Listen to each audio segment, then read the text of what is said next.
Hi, my name is Celine, and today I will tell you the story of the caterpillar's voice. One sunny spring day, Caterpillar was walking in the woods and found a cave entrance. "Will you look at that?" said Caterpillar. "I must say, this looks like a very nice cave."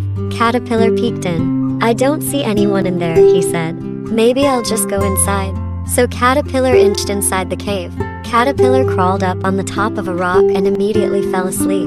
Now at this very moment, Hare, who lived in the cave, was returning home from a walk of his own. Hare noticed marks on the ground that led to inside his cave. At once, he realized what had happened. Alarmed, he called out, "Who is in my cave? Answer me." This woke up Caterpillar. Caterpillar boomed out in a thunderous voice, "It is I. Yes, I who crushes rhinos to the earth and who stomps elephants into dust." Hare hopped about in fear. What can a small animal like me do with a beast who crushes rhinos to the earth and stomps elephants into dust? Soon Jackal passed by.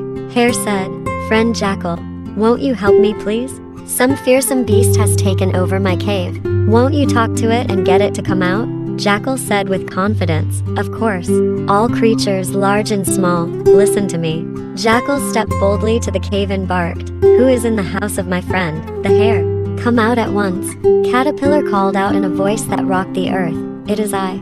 Yes, I who crushes rhinos to the earth and stomps elephants into dust." On hearing this, Jackal thought in fear, "I can do nothing against such a creature." Before Hare could say a word, Jackal had dashed into the bushes. Then Leopard passed by. Hare frantically told Leopard everything that had happened and begged Leopard to help. Leopard said, "That's no problem at all. I'm bigger than Jackal, and louder too." At the door of the cave, Leopard bared her claws and growled a terrible growl. "Who is in the house of my friend Hare?" Caterpillar called back in the same way he had done before. Leopard did not expect such a scary response. She thought, if this creature crushes rhinos to the earth and stomps elephants to dust, I don't even want to think what he could do to me. Leopard was off in the blink of an eye. Next Rhino passed by. He had heard part of what had just taken place. "Crush rhinos," he says. "Who does he think he is? We'll see what he has to say to me." Rhino marched up to Hare's cave, snorting and pawing the ground with his massive feet. But when Rhino asked who was inside the cave and he heard Caterpillar's booming reply, he cried out, "This is worse than I thought. I'm not sticking around to get crushed to earth." Rhino thundered away, crashing through the forest. Even Elephant tried to help. But like the others, when Elephant heard Caterpillar's loud threat, he knew he had no wish to be stomped underfoot like dust. You'd be surprised how fast elephants can run when they want to. Frantic with despair, Hare did not know what to do.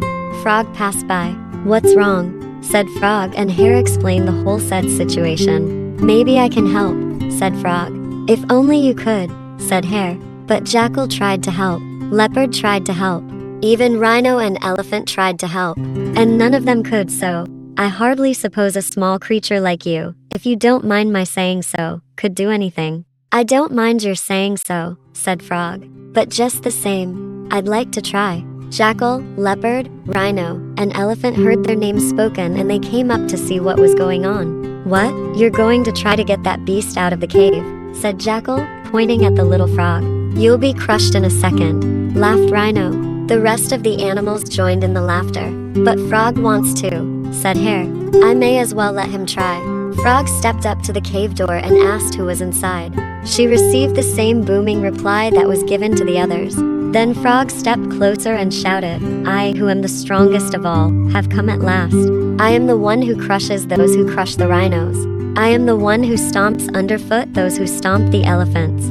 When Caterpillar heard this, he trembled. He could see the shadow of the frog coming closer and closer. He thought, after all, I'm only a caterpillar. And Caterpillar inched out of Hare's cave, hoping that no one would see him. But see him. They did. "A caterpillar of my breeding would never dream of staying in that cave," said Caterpillar with his nose in the air. "An echo like that is far too crude for an elegant creature like me." As Caterpillar sniffed away, all the other animals laughed at the trouble such a small creature had given them.